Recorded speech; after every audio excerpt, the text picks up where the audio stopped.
अस्सलाम वालेकुम everyone, hi this is me Maham Junaid from Edfolio international education counsellor. So आज हम डिस्कस करने वाले हैं कि यूएस का प्रोसेस क्या है, कौन सा स्टूडेंट यूएस अप्लाई कर सकता है। सो फर्स्ट हम डिस्कस करेंगे इंटरमीडिएट स्टूडेंट, उसके बाद ए लेवल स्टूडेंट, फिर ओ लेवल स्टूडेंट्स की अपॉर्चुनिटीज एंड देन फिर हम पोस्ट ग्रेजुएट भी डिस्कस करेंगे। सबसे पहले ओ लेवल स्टूडेंट्स, तो जो स्टूडेंट्स अप्लाई करना चाह रहे हैं आफ्टर ओ लेवल्स, वो नहीं कह रहे हैं कि मुझे यहाँ पे ए लेवल्स कंप्लीट करना है, तो क्या वो स्टूडेंट एलिजिबल है? बिल्कुल आप एलिजिबल हैं फॉर अ बैचलर्स प्रोग्राम, क्योंकि जो स्टूडेंट्स अब यहाँ पे कंप्लीट नहीं करना चाह रहे हैं ए लेवल्स, उनके पास एक ऑप्शन है एक्सेलरेटेड प्रोग्राम, जिसके बिहाफ पे आप अपना बैचलर्स कंटिन्यू कर सकते हैं। आपको यूजुअली 4 ईयर बैचलर्स की ड्यूरेशन है, एक्सेलरेटेड प्रोग्राम में आप एक्स्ट्रा 6 मंथ्स कंप्लीट करेंगे। अगर हम मिनिमम ग्रेड्स की बात करते हैं तो मिनिमम ट्रिपल सीज रिक्वायर्ड होते हैं फॉर ए लेवल स्टूडेंट्स, और अगर हम बात करते हैं इंटरमीडिएट स्टूडेंट्स तो कोशिश ये करना चाहिए हमें कि 60% होनी चाहिए। बट ऐसा नहीं है कि आपके पास ऑप्शंस कंप्लीट नहीं होंगे या आप अप्लाई नहीं कर सकते, आप बिल्कुल अप्लाई कर सकते हैं। जो स्टूडेंट्स एलिजिबल नहीं होते हैं डायरेक्टली ग्रेड्स के अकॉर्डिंगली, चाहे वो ए लेवल्स हो चाहे वो आपका इंटरमीडिएट के स्टूडेंट्स हो, उनके पास भी ऑप्शन है कि वो एक्सेलरेटेड प्रोग्राम के थ्रू अपना बैचलर्स आगे यूएस में कंटिन्यू कर सकते हैं। ओके,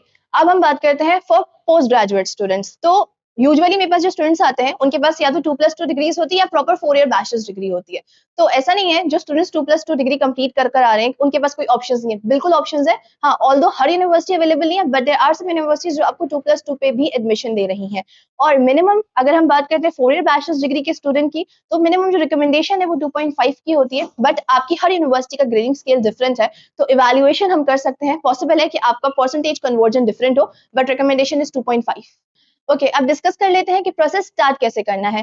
फर्स्ट, सबसे पहले तो आपने हमसे कोऑर्डिनेट करना है, हमें कांटेक्ट करेंगे तभी हम आपको ऑप्शंस प्रोवाइड कर पाएंगे।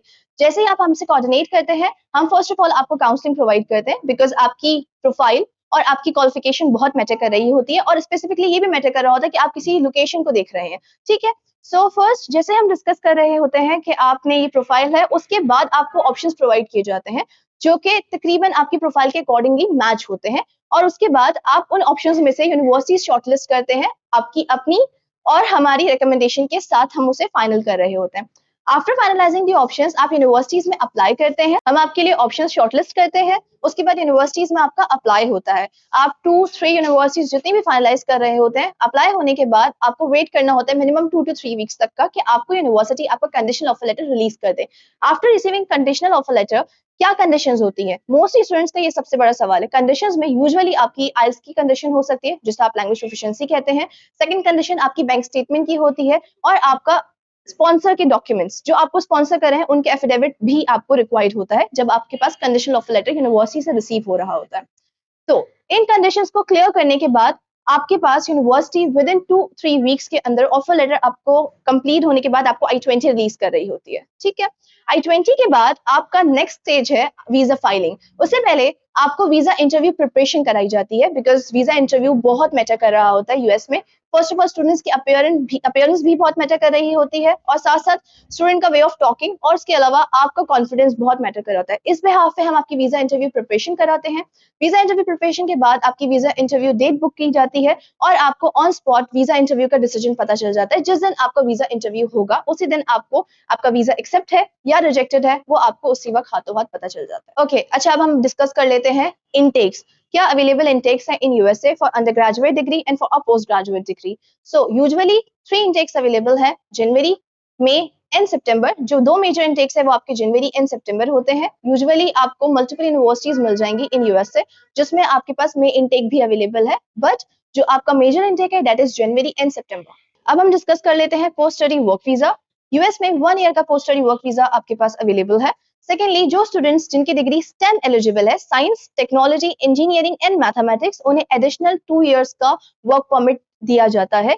वो स्पेसिफिकली उन्हीं प्रोग्राम्स के लिए है जो कि STEM एलिजिबल होंगे। एक और सवाल सबसे ज्यादा मुझसे जो स्टूडेंट्स पूछते हैं वो ये है कि आइल्स मैंडेटरी है, तो पहले तो आप ये डिस्कस करें अपने काउंसलर से कि आपका आइल्स वीजा की रिक्वायरमेंट है या एडमिशन की रिक्वायरमेंट है। आइल्स कभी भी यूएस में वीजा की रिक्वायरमेंट नहीं है, और यूनिवर्सिटीज ने आपको इतनी फ्लेक्सिबिलिटीज दी है कि अगर आप आइल्स नहीं करना चाह रहे तो यूनिवर्सिटी आपसे पीटी भी एक्सेप्ट करती है, ड्यूलिंगो भी एक्सेप्ट करती है, साथ साथ आपसे ITEP भी एक्सेप्ट करती है। ITEP यूनिवर्सिटी का अपना टेस्ट है जिसे आप कहते हैं international test of English proficiency, which is free of cost, जो स्टूडेंट अपना घर पे बैठ के भी दे सकते हैं। तो इतनी लीनियंसीज है। In fact for post graduate students कुछ यूनिवर्सिटीज ऐसी भी हैं जो आपको लैंग्वेज प्रोफिशिएंसी पे भी एडमिशन दे रही हैं। तो भाई आपको जरूरी नहीं है कि आप आइल्स ही करें। एक रिकमेंडेशन मैं अपने सारे स्टूडेंट्स को देना चाहूंगी। वो रिकमेंडेशन ये है कि अगर आपको लगता है कि आपकी लैंग्वेज स्किल्स अच्छी है, आप कॉन्फिडेंट हो और आपकी प्रोफाइल एलिजिबल है फॉर अप्लाइंग इन यूएसए, तो मैं आपको रिकमेंड करूंगी आप अप्लाई करें, because there are a lot of universities जो आपको स्कॉलरशिप्स भी देती हैं, अपॉर्चुनिटीज भी देती हैं, इंटर्नशिप अपॉर्चुनिटीज भी हैं आपके पास, और उसके अलावा आपके पास लॉन्ग टर्म सेटलमेंट का भी ऑप्शन अवेलेबल है। सो अप्लाई करें और कॉन्टैक्ट करें हमसे। आपके जो भी सवाल हैं हम आपको प्रॉपरली गाइड करेंगे। Thank you.